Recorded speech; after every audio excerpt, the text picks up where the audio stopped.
afternoon to one and all, and welcome to the special live program on success story of Poorna and Anand, the duo who scaled the Mount Everest on 25th of May and made us all proud as Indians. I deem it a privilege and honor to welcome Poorna and Anand along with their coach Sri Shekhar Babu and the sports officer Sri Mannan from APSWRS. It's a privilege for me to give a short introduction about Poorna and Anand. Poorna, a 13-year-old tribal student from Nizamabad district, created history by becoming the youngest girl in the world to conquer the Mount Everest, the highest peak in the world. She pitched the Indian flag at 6 a.m. sharp and was closely followed by Anand, a 17-year-old student from Khammam district. Then the celebrations erupted in the whole state, not only the state, in the whole country. This is the first time the two poor tribal students from remote areas of the state braved one of the world's most unfriendly terrains. Poorna is a student of class 9 in Tadwai of APSWRS, extremely good in studies and extracurricular activities. Anand and Poorna are both students of Andhra Pradesh Social Welfare Residential Schools. The society took up the program to encourage young tribal students from backward and inaccessible areas. Poorna grabbed the opportunity and underwent a 4-stage screening test. And then last year, the department authorities picked up 2 students from each of 299 residential schools across the state and selected 108 talented students after a training course held in Bongir of Nalgonda district. In the screening test, only 20 students were shortlisted. They were trained at Darjeeling Himalayan Mountaineering Institute between October and November. During the training program, Poorna got A grade by climbing Kanchenjunga and she was finally selected for the Everest. Both youngsters went through a rigorous training that took them from rock climbing lessons in Bongir Rocks, scaling the 17,000 feet Mount Renok in the Kanchenjunga range, acclimatization in minus 35 degrees Celsius in mountain ranges surrounding Ladakh, to finally scaling Mount Everest from the northern side from China. Now I request the coach who has been instrumental in their success story to give us a brief history, what led them to achieve this success. Over to Sri Shekhar Babu. Thank you, ma'am. Initially, as madam explained, the process has started with initiation of Dr. R.S. Praveen Kumar sir, who was very much interested in introducing adventure sports to their students for personality development wise. And when we have requested to send the students, they have kept some selection criteria inside their schools, and out of 1,70,000 students, their sports officer Mr. Mannan has selected the best 110 students from all over 1,70,000 students, and they have sent to rock climbing school Bongir for the first phase training. So while the courses are going on in rock climbing school at Bongir, we have observed that there is something extraordinary energies they have, the confidence, and they are from their family backgrounds itself, they are addicted to that outdoor life. So then we have expressed the same thing to Praveen Kumar sir and as well as that time secretary Raymond Peter sir, stating, sir, if can be pushed little bit, they can do some wonders. Then interestingly, both of them agreed positively and they initiated a project called Op Everest. It was named as Op Everest. Then out of 110 students who are participated in rock climbing school, we have selected the best 20. So 20 we took them to HMI as madam explained, and they have climbed a peak called Renok. That time it was a record of that age people. In that course, whoever got the A grade, we took top 9. And top 9 were being trained physically for 2 months at Hyderabad itself at Gauli Doddi Social Welfare Residential School. Then we took them for testing their capabilities in extreme cold, because climbing Everest is facing minus 50 and minus 40 degrees. So before taking them, so we want to test them in extreme cold. We took them to Ladakh, and there we have tried them up to minus 30 degrees temperature. So out of all these processes, the top 2 are Poorna and Anand. So it is not that everybody is not eligible. There are other students also there, but the top two were Anand, and interestingly, top one was Purna, and then Anand, because Anand was from initial stage. Anand was in a 4 and 5 number, and then he came to 1, and sometime he was 2 and 1. But Purna was always on number 1 from starting phase 1. So that's the specialty of Purna. And Anand also picked up himself very well, because initial course he was at 4 stage, but then he picked up himself, and that is actually very good achievement you can appreciate with Anand. So this selection was done in the month of January 2014. So from January, February and March, complete 3 months they were dedicatedly trained only for climbing Everest on that particular route, the northern route. Morning 4 hours we used to practice, and again they used to attend classes, school studies, and then evening 2 hours practice. So absolutely no personal time at all in entire their schedule for almost 3 months. And in this, the person who should appreciate is their parents, who agreed to send them for such a big task. Because when we have decided these two have selected, first we called upon parents and we shown them some videos where we have climbed, and some other videos we have shown. We have told them very clearly, see, this is the risk involving activity. We are not sure whether your kid is going to come as she is going in the same. She may broke her hand, she may broke her leg, she may not come also. So just we need your whatever your opinion. They said, sir, we believe R.S. Praveen Kumar sir, we believe the school, so we don't have any problem, you can take them. And that is how this project has taken up the Everest one. And April 6th we have started from Hyderabad, and April 8th we reached Kathmandu, and after processing the documentation and visa and everything is done, then April 10th we crossed the border and entered into China, and we reached base camp by April 18th. And first camp, advanced base camp, which is at 6,400 meters, we touched on April 22. And then May 1st, Purna and Anand touched altitude of 7,100 meters. I am sorry, I am getting into meters. So 7,100 meters, that is what we call as camp 1. So from where we start using oxygen. But after reaching 7,100 meter, what we come to know is weather is going to be bad for about 10 to 15 days. Weather bad in the sense, generally rainy here, but there will be like cloudy. The cloud, whenever the cloud comes, what we call is whiteout. We can't be able to see even a feet. Where I am keeping my step also, I can't be able to see. It is completely blind. So that is why whenever the bad weather comes, we will come down to base camp and rest. And otherwise also, there was a jet stream wind was affecting there. Jet stream was almost 80 kilometers per hour. That was the wind speed. I think Purna can fly in that air. So that is why we came down again to base camp, and we were there for almost 12 days, just resting, just waiting for the clearance of the weather. Then after, when we got a weather forecast of clearing the weather, April 19th we have started from base camp, and 21st we reached advanced base camp, which is at 6,400 meters, and then 22nd at 7,100 meter, which is camp 1, and then 23rd of May at 7,800 meter. And interestingly, they have started using the artificial oxygen at 7,100 meter.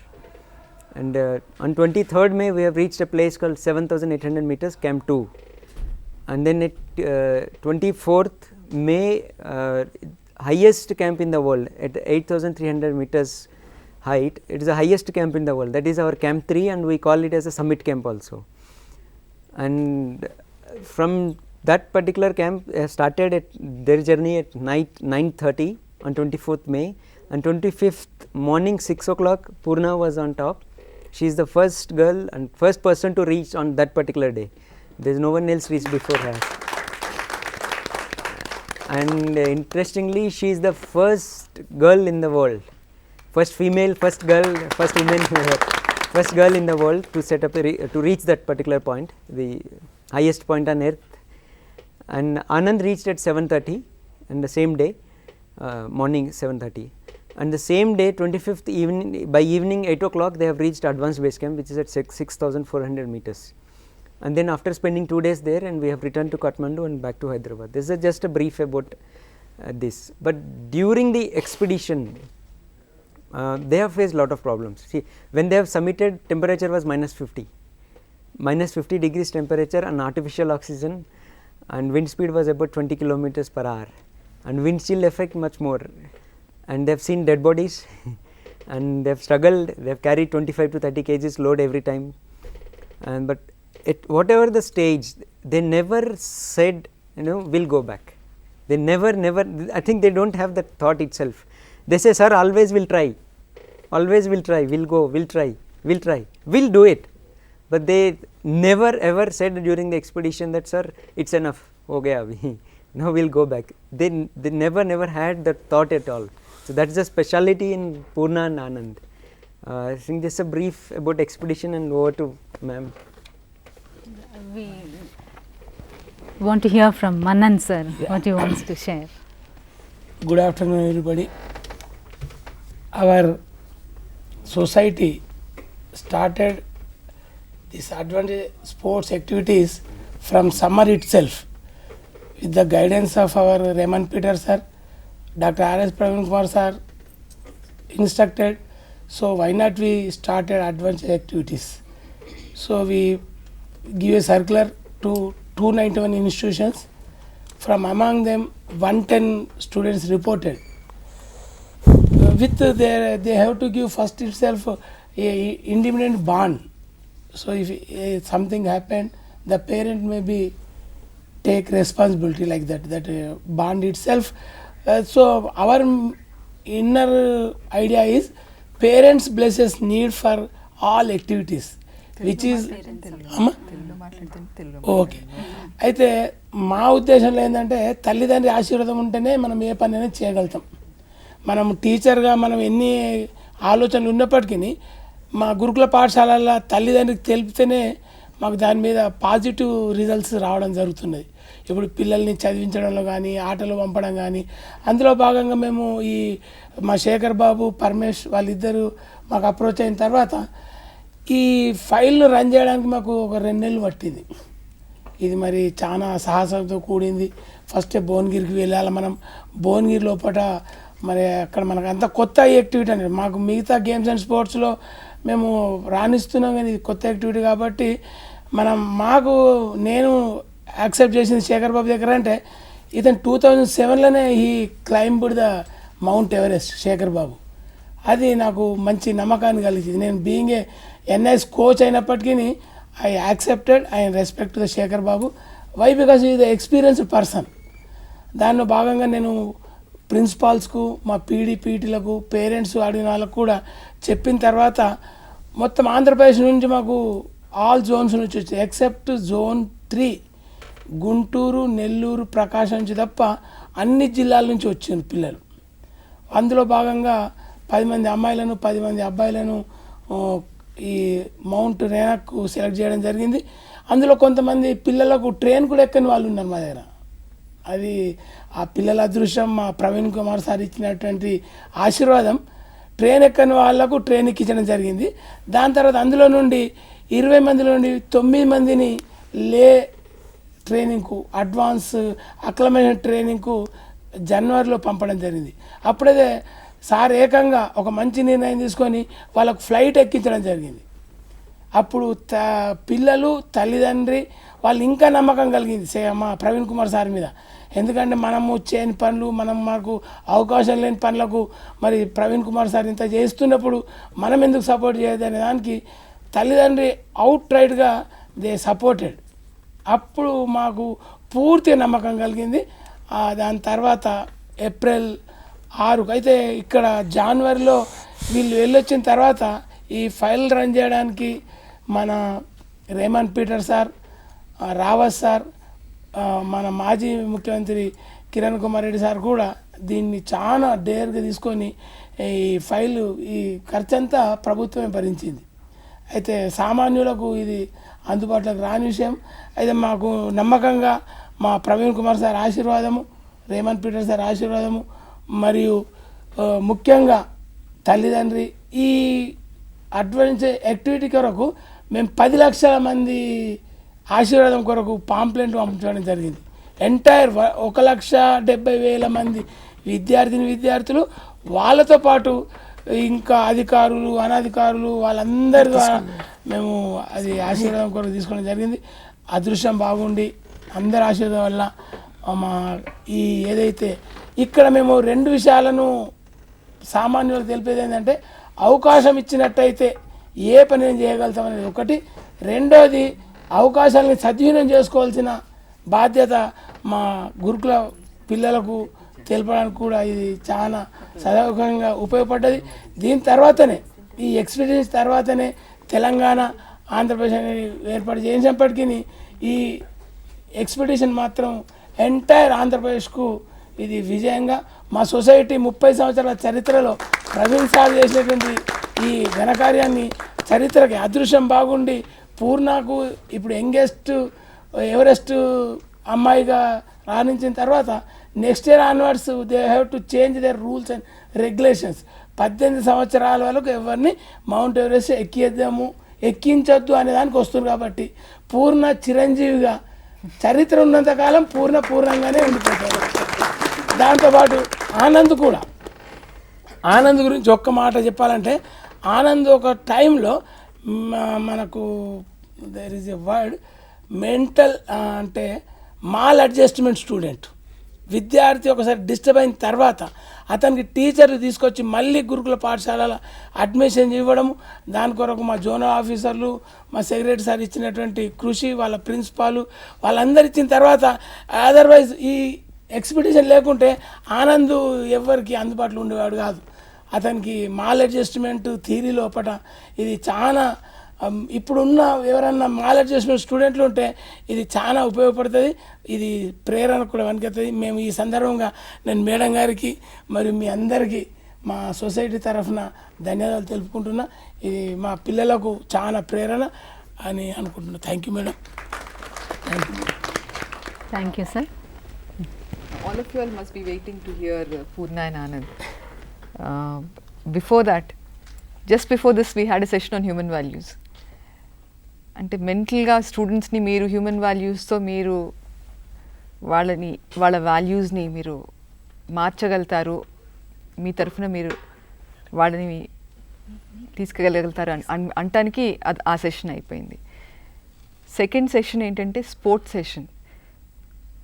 It's also a part of human values.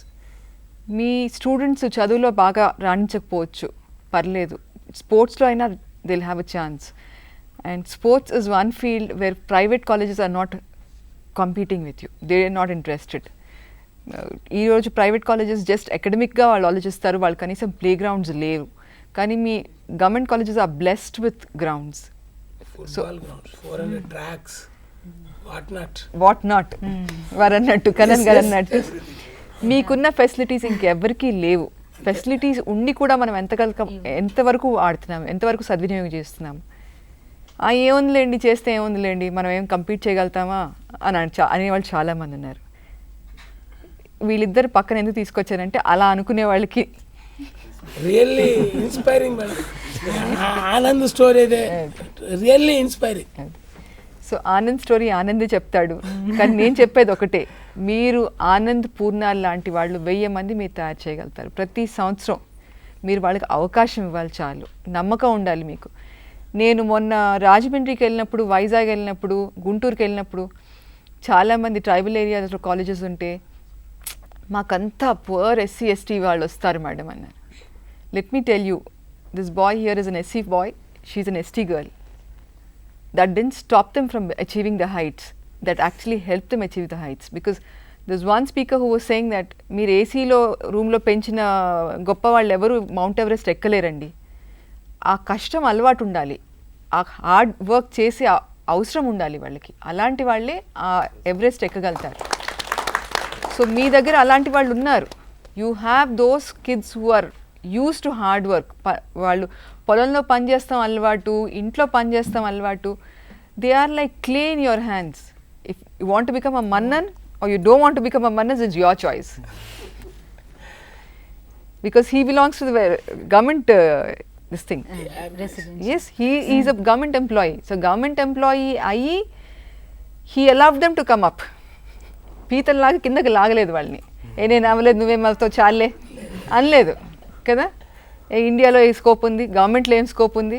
చాలామంది అంటారు గవర్నమెంట్లో ఏముందండి, ప్రైవేట్కి వెళ్ళాలి అంటారు. గవర్నమెంట్లో ఉన్నంత scope ఇంకొక చోట లేదు. మీరు మంచి చేద్దాం అనుకుంటే చాలా చేయగలుగుతారు.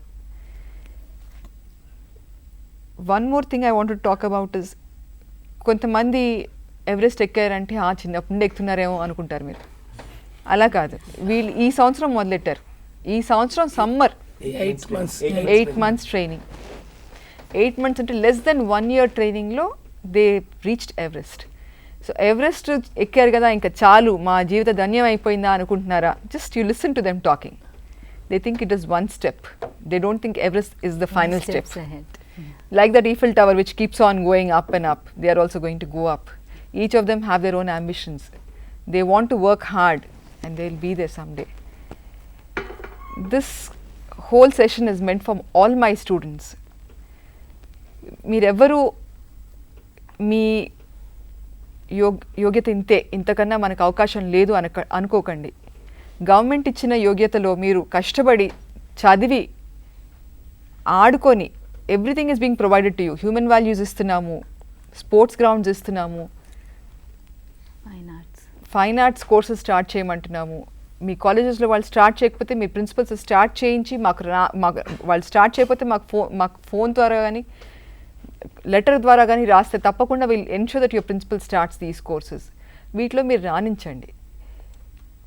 నాకేదో ప్రైవేట్ కాలేజ్, నాకు బాగా డబ్బున్న వాడిని అయితే నేను ప్రైవేట్ కాలేజ్కి వెళ్ళేవాడిని, బాగా చదువుకునేవాడిని, నేనేదో ఐఐటి ఐఐఎం అయిపోయేవాడిని, నేనేదో గవర్నమెంట్ కాలేజ్లో చదువుకుంటున్నాను కాబట్టి ఇంత దూరం పైకి రాలేకపోయాను అని మాత్రం అనుకోకండి. ప్రతి పాత జనరేషన్ కనుక మీరు చూస్తే, మీ ఓన్ లెక్చరర్స్ కనుక చూస్తే, కానీ వేరే వాళ్ళని కానీ చూస్తే, వాళ్ళందరూ గవర్నమెంట్ కాలేజెస్లోనే చదివారు. గవర్నమెంట్ కాలేజ్లో చదివి పైకి వచ్చి రాణించారు. వాళ్ళు ఎప్పుడు మేము గవర్నమెంట్ కాలేజ్లో చదివాం కాబట్టి మేము తక్కువ వచ్చాం అనుకోకండి. కానీ ఈరోజు మీ పరిస్థితి ఎలా ఉందంటే, గవర్నమెంట్ మీరు చిల్లిగవ కట్టకుండా మీకు కాలేజ్లో జాయిన్ చేసి టీచర్స్ అందరినీ పెట్టి అంత క్వాలిఫైడ్ పిహెచ్డీస్, గవర్నమెంట్ కాలేజెస్లో ఉన్నంత క్వాలిఫికేషన్స్ ఉన్న లెక్చరర్స్ మళ్ళీ మీరు ఎక్కడ ప్రైవేట్ కాలేజ్లో కూడా మీకు కనిపించరు. పిహెచ్డీస్ చేసిన వాళ్ళని పెట్టి మీకు చదివిస్తుంటే అక్కడ రిజల్ట్ ఎలా వస్తుంది? 45-50% వస్తుంది. అంటే 100 మందికి 50 మంది కూడా పాస్ కావట్లేదు. ఎందుకు పాస్ కావట్లేదు? మీరు ఎందుకు చదవరో మీరు బాగా ఆలోచించుకోండి. ఎందుకంటే ఇక్కడ వీళ్ళు బాగా చదువుకుంటూ మౌంటైన్ క్లైంబింగ్ చేసుకుంటూ ఇంకా నేను చాలా పెద్ద ఆఫీసర్ అవుతాను అంటున్నారు. మరి మీరేమో చదువు కూడా అక్కర్లేదు, నాకు ఏదో కాలేజ్కి వస్తున్నాను, నాకు కష్టపడే అవసరమే లేదు అనుకుంటున్నారు. ఈ ప్రోగ్రాం చూశాక మీలో సగం మందన మారుతారనే ఆశతో ఈ ప్రోగ్రామ్ మీ ముందు తీసుకొచ్చాను. పూర్ణకి పాపం ఆనంద్కి ఇలాంటి ప్రోగ్రామ్స్ చేసి అలసిపోయారు. నేను వాళ్ళని నెల రోజుల క్రితం చూసినప్పుడు వాళ్ళ మొహంలో ఉన్న ప్రకాశం ఈరోజు నాకు కనిపించట్లేదు. They have become celebrities. So ప్రతి వాళ్ళు పిలిచి వాళ్ళని కూర్చోబెట్టి మీ గొప్పతనం చెప్పండి అంటే వాళ్ళకి విసుగు వస్తా అని చెప్పి, కానీ వాళ్ళు అంత విసిగిచ్చినందుకైనా మీరు తప్పకుండా ఈ అవకాశాన్ని సద్వినియోగం చేసుకుంటారని కోరుతూ నా ఓవర్ టు ఆనంద్. ఈ ఎవరెస్ట్ ఎక్స్పిడిషన్లో ఫస్ట్ నేను థ్యాంక్స్ చెప్పుకోవాల్సింది నా తల్లిదండ్రులకి. వాళ్ళు నాకు జన్మనిచ్చారు కాబట్టి ఈరోజు నేను ఇక్కడ చైర్లో కూర్చొని మీతో మాట్లాడుతున్నాను. తర్వాత నేను ఈ స్థాయికి వచ్చి నాకు సపోర్ట్ ఇచ్చిన doctor RS Praveen Kumar sir and నన్ను ఇంతలా నడిపించిన నా trainers Paramesh Kumar sir and Shekhar Babu sir and నన్ను సెలెక్ట్ చేసిన మా స్కూల్ ప్రిన్సిపల్ శివనారాయణ సార్, తర్వాత పిడి వెంకటరామరెడ్డి సార్, అలాగే నన్ను ప్రోత్సహించిన మా ఉపాధ్యాయులు నా క్లాస్కి వచ్చేవాళ్ళు. క్లాస్ అయిపోయిన తర్వాత ఆనంద్ నువ్వు మౌంటైనరింగ్కి వెళ్తున్నావు కదా అని ప్రతి ఒక్క టీచర్ నన్ను ఇలా ప్రోత్సహించేవాళ్ళు. ఆ యొక్క ప్రోత్సాహం వల్లే నేను ఈరోజు ఎవరెస్ట్ ఎక్కడానికి సిద్ధమయ్యి నేను చేస్తాననే ఆత్మవిశ్వాసం నాలో వచ్చింది, సెల్ఫ్ కాన్ఫిడెన్స్. అలా నేను ఈ సార్లందరూ చెప్పారు, నేను ఇలా 3 phases ఈ ట్రైనింగ్ తీసుకొని లాస్ట్ ఎవరెస్ట్ ఎక్స్పిడిషన్కి బయలుదేరాను. ఫస్ట్ భువనగిరిలో రాక్ క్లైంబింగ్ కోర్స్ తీసుకోవడం జరిగింది. భువనగిరిలో నేను ఇది అడ్వెంచర్ స్పోర్ట్స్ అన్నారు కానీ రాక్ క్లైంబింగ్ అని ఇంతవరకు తెలియదు. మనకి వాలీబాల్, కబడ్డీ, హ్యాండ్బాల్ అంటే తెలుసు, కానీ ఇదేదో కొత్తగా ఉంది, వెళ్దాం చేద్దాం అని నేను కూడా ఇంట్రెస్ట్ చూపించాను. అలాగే మా పీడీ సార్ కూడా ఇంట్రెస్ట్ చూపించారు, వీడు వెళ్ళగలడు చేస్తాడు అని. నేను అథ్లెటిక్ ప్లేయర్, నాకు స్పోర్ట్స్ అంటే చాలా ఇష్టం. అలాగే ఇది కూడా నేను చేస్తాను, తెలియకపోయినా నేను తెలుసుకొని చేస్తానని ఈ ఈ కోర్స్కి నేను రాక్ క్లైంబింగ్ కోర్స్కి భువనగిరి రావడం జరిగింది. 5 days కోర్స్లో నాకు తెలియని టెక్నిక్ నేర్పించారు. ఆ భువనగిరి కొండను చూసాక భయం వేసింది, కానీ ఫస్ట్ డే అంత భయం వేసినా కానీ మా ట్రైనర్సు ఏం కాదు మీరు చేయగలరు, ఇది ఎవరైనా చేయగలరు, కానీ మీ దగ్గర ఉండాలి పట్టుదల, మీ మీద మీకు నమ్మకం ఉండాలని మా ట్రైనర్ చెప్పడం జరిగితే ఆ నెక్స్ట్ డే నుండి కొంచెం మా భయం పోగొట్టుకుంటూ తర్వాత వాళ్ళు చెప్పే టెక్నిక్స్ అన్నీ శ్రద్ధగా నేర్చుకుంటూ అండ్ నాట్స్ మూడీలు వేసుకుంటూ అవన్నీ మేము శ్రద్ధగా నేర్చుకుంటూ ఆ 5 days కోర్స్ కంప్లీట్ అయిన తర్వాత నెక్స్ట్ సెకండ్ కోర్స్ కానీ 20 మెంబర్స్ని సెలెక్ట్ చేయడం జరిగింది 110 మెంబర్స్లో. ఆ 20 మెంబర్స్లో నేను ఒకరిని అవడం నా అదృష్టంగా భావించాను. నేను ఎప్పుడు ప్రవీణ్ కుమార్ సార్ చెప్పారు, మనం ఇదే కాదు ఎవరెస్ట్ వరకు వెళ్ళాలి, ఇదే ఎవరు వెళ్తారో చూద్దాం, ప్రతి ఒక్కరు కూడా ఎవరెస్ట్ ఎక్కాలి మన స్వారోస్ అని ప్రవీణ్ కుమార్ సార్ చెప్పారు. అలా నేను ఆ రోజు నుంచి నేను ఒక కోరిక ఉండేది, నేను ఎవరెస్ట్ ఎక్కుతాను, నేను ఎక్కగలను అని నా మీద నాకు నమ్మకం ఉండేది. అలా మా ట్రైనర్ చెప్పిన మాట వింటూ వాళ్ళు చెప్పే టెక్నిక్స్ అన్నీ నేర్చుకుంటూ తొందరగా అలా నేను డార్జిలింగ్లో కూడా మాకు గ్లేషియర్ అంటే ఏంటో తెలియదు, ఐస్ అంటే ఏంటో తెలియదు, అలా మాకు ఇంట్రడ్యూస్ చేశారు సిక్కిం హిమాలయాస్లో. స్నో మీద నడుస్తుంటే హెవెన్లో నడిచినట్టు ఉంది, స్వర్గంలో నడిచినట్టు, అంత హ్యాపీగా అనిపించింది. నేను ఎప్పుడు ఐస్ కూడా నేను ఫ్రిడ్జ్లో తప్ప ఇవి చూడడం తప్ప ఎప్పుడు చూడలేదు. అలాంటిది నేను రియల్గా స్నో మీద నడవడం, తర్వాత స్నో మీదే నేను స్పెండ్ చేయడం ఐస్ మీద చాలా హ్యాపీగా అనిపించింది. కానీ అదే ట్రెక్కింగ్ కూడా చేసాము. స్నో వరకు మనం గ్లేషియర్ వరకు వెళ్ళాలంటే ట్రెక్కింగ్ అది ఉదయం మొదలు పెడితే సాయంత్రం వరకు కంటిన్యూస్లీ నడుస్తూనే ఉండాలి. ఇక్కడ 3 kilometers నడిస్తేనే వామ్మో ఇంత దూరం అంటాం, కానీ మాకు ట్రైనర్స్ అంత పట్టుదల ఇచ్చారు. మనం ఎప్పటికీ 10 commandmentsలో last commandment I shall never give up. నేను ఎప్పటికీ ఎంత కష్టం వచ్చినా మీరు గివ్ అప్ చేయొద్దని Paramesh Kumar sir and Shekhar Babu sir ప్రతిరోజు చెప్పేవాళ్ళు. ఎంత కష్టం వచ్చినా మనం గివ్ అప్ చేయకూడదు, అది ఎంతటి కష్టమైనా మనం సాధించి మన మీద మన నమ్మకం ఉంటే మన విజయం కూడా మన కాళ్ళ దగ్గరికి వస్తుంది అని అలా ప్రోత్సహించి నడిపించారు. తర్వాత అవుట్ ఆఫ్ 20 members నుండి 9 members-ని లడఖ్ తీసుకెళ్ళడం జరిగింది ఇక్కడ సెలెక్ట్ చేసి. అది -30లో మమ్మల్ని స్పెండ్ చేయించారు. ఇక్కడ చలికాలం వస్తేనే మనం తట్టుకోలేము, అలాంటిది -30 అంటే మేము ఫేస్ వాష్ కూడా లేదు అక్కడ. అలాంటి పరిస్థితిలో కూడా చాలా ఎంజాయ్ చేసుకుంటూ కష్టాలు కూడా పడుకుంటూ ఎవరెస్ట్ ఎక్కడానికి ఎంతటి కష్టానైనా భరిస్తాను అనే ఒక ఆలోచనతో ఈ 9 membersలో కూడా మేము మంచిగా ట్రైనింగ్ తీసుకొని ఆ క్లాత్స్ ఎలా వేసుకోవాలి అనే దాని గురించి మాకు అందరు చెప్పారు. తర్వాత అవుట్ ఆఫ్ 9 నుండి 2 members, 1 is Poorna and me, అలా సెలెక్ట్ అయ్యి ఎవరెస్ట్ సెలెక్ట్ అయ్యాను.